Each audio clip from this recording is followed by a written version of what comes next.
Hello guys, Crispy here, welcome back to another video. In this one, my friends, I'm gonna be testing the GeForce GT 710, and this one is actually the 730. But guys, in this video, I'm also gonna try the GT 730 as well as the GT 740 and maybe possibly higher end GPUs from the GTX 700 series because, well, the 710, you can see right now the desktop, we're pairing it with the Ryzen 5 3600X, by the way, and 16 gigabytes of RAM. This is very crammed in because we're at 800 by 600. GT 710 is installed, as you can see, with the latest drivers and so on. Yeah, this is Palworld on the 710. Okay, it is actually here, as you can see, Pal. Yeah, okay, yeah.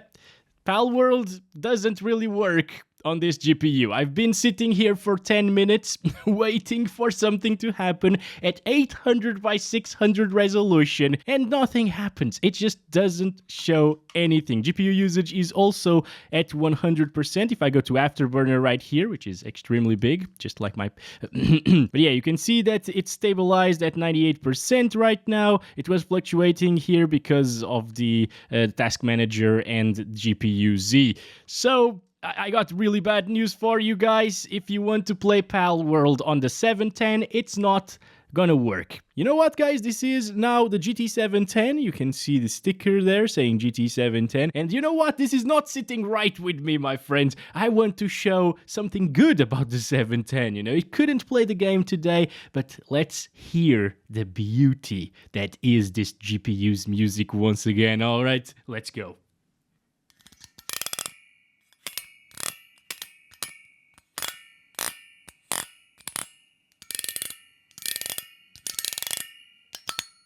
Okay, we're back here in the desktop, guys. I installed the drivers for the GT 730. You can see that it's running the latest ones as well. They're the same drivers as the GT 710s. It's also a Kepler version, 2GB DDR3, and we got 384 CUDA cores this time compared to the 192 of the GT 710. So it's double the CUDA cores. Is it capable of playing Palworld and not displaying a black screen every single time? Let's find out, shall we? I don't think I have said the shall we phrase yet in this video. So here we are. It's still at 800 by 600 because the game runs at your desktop's resolution. Oh boy, this is gonna be a video of me staring at the black screen every single time.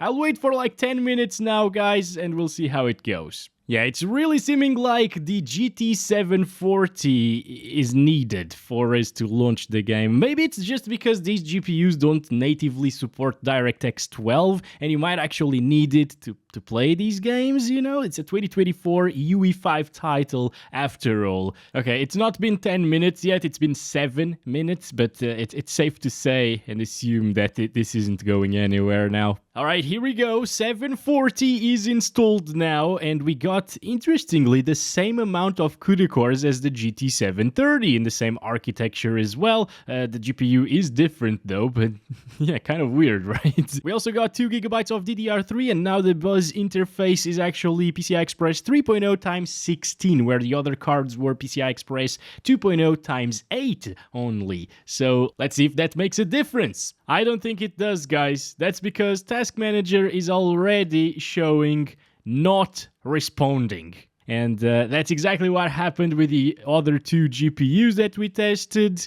So it will just get a black screen indefinitely, forever. Well, it's been long enough now. This one is actually at 50% usage most of the time with the black screen, unlike the black screen on the 710, which was like 90-something percent, 98%, and the GT 730 was like 80% or so. Okay, it's time to pull out the big guns, my friends.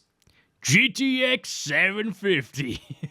So this is a Medion version of the card, and it actually only has 1GB of VRAM. You can see it in the label somewhere around here. Yeah, compared to the previous GPUs that we tried so far, this has half of the VRAM amount, but at least it supports the latest drivers because it's a Maxwell GPU, not a Kepler one.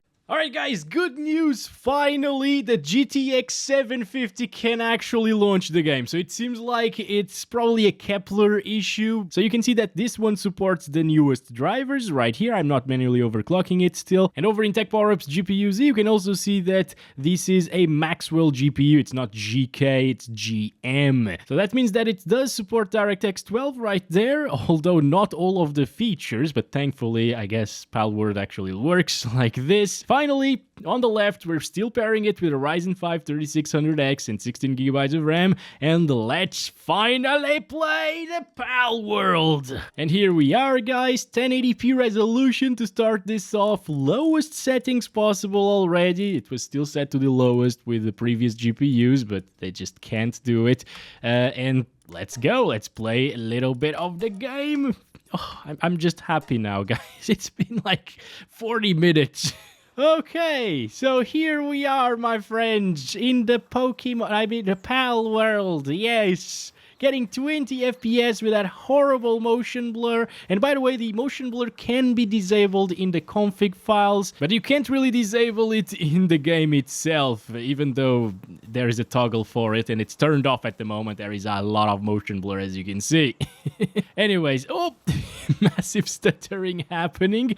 That's normal. Even with the RTX 4060 in the previous video, I saw it having these insane stutters. It's just because it's a UE5 title and it doesn't compile the shaders prior to you getting into the game. Yeah, it's not a great experience. It's a 1GB card after all. I was expecting a ton of stuttering, and I guess it's stuttering a little bit more than it did in the 4060 video and the other cards that I tested so far, GT 1030s and so on. Also, at 1080p, well, it's not really possible to achieve playable FPS, unfortunately, but by lowering the resolution, we should be capable of achieving playability.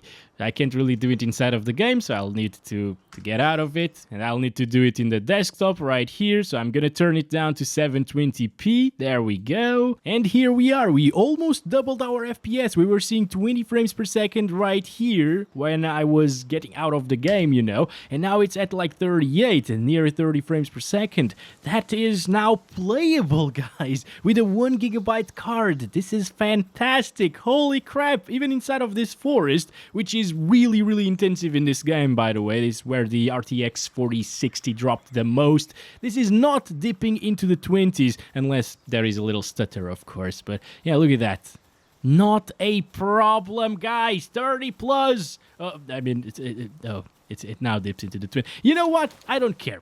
This is great for a 10-year-old GPU consuming less than 30 watts of power. Look at that. It's around 25 watts almost all of the time. It is actually going to be playable. It's not going to be a fantastic experience, obviously, but no one expected it to be with such an old card after all. If you overclock this GPU and if you have a 2GB variant of it, it should be even better, you know? It shouldn't really dip as much into the 20s. That's amazing, you know? Like, this is okay. It's actually getting decent FPS for what it is. I can't keep a straight face while getting like 25 FPS and saying that, guys. Oh boy, you know what is a little bit worse in this area. Okay, let's see. Missiles, there we go. Fight these bastards right here. Oh, there's so many of them. Jesus. But we're doing it, as you can see. Oh my god, the stuttering. Yeah, the stuttering is what kills it the most. Not really the FPS, the 30 FPS or 25 plus. The stuttering just...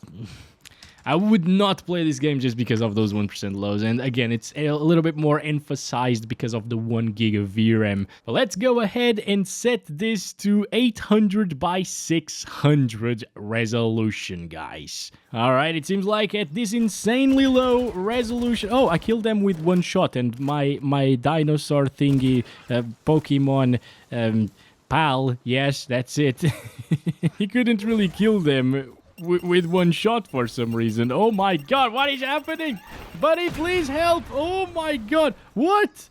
It's like, whoa, that's so interesting. We can actually fly with this guy right here. It's like a parachute. That's, oh my god, okay. Right.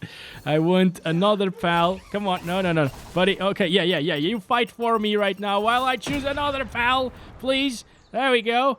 Stop. Can you drop me, please? Hey, no, stop. Stop. I want the other one. There we go. No, buddy. Buddy. Over here. We need to go. Oh my gosh, what is happening? All right, at least it's not dropping, guys. It's actually at 40 plus FPS with 1% lows. But again, if you had the 2 gig variant, those 1% lows would be at like 20 or 30. And it would be a smoother experience for sure. And I mean, with 60 FPS at times, I think this is now a playable experience on a GTX 750 from 10 years ago. Again, if you don't mind stuttering too much, which somehow some people can actually manage, I mean, this isn't terrible. Again, now granted, this looks like crap, but hey, at least it is playable. It's nice to see, okay? I doubt a lot of people will be playing this game on a GTX 750, maybe 750 Ti, which is quite a bit faster than this, but not on a 750, let's be real here. But it's still great to see that a 1 gigabyte card is managing a playable experience here. So yeah, even here in this forest area, it's not even dipping into the 30s. And if they manage to fix most of the stuttering issues by adding an option to compile the shaders before the gameplay, that would be ideal. And this would end up feeling even smoother. Hope you guys enjoyed this video. Don't forget to like and subscribe if you haven't already. I'll catch you in the next one very soon. As always, love you all. Bye-bye.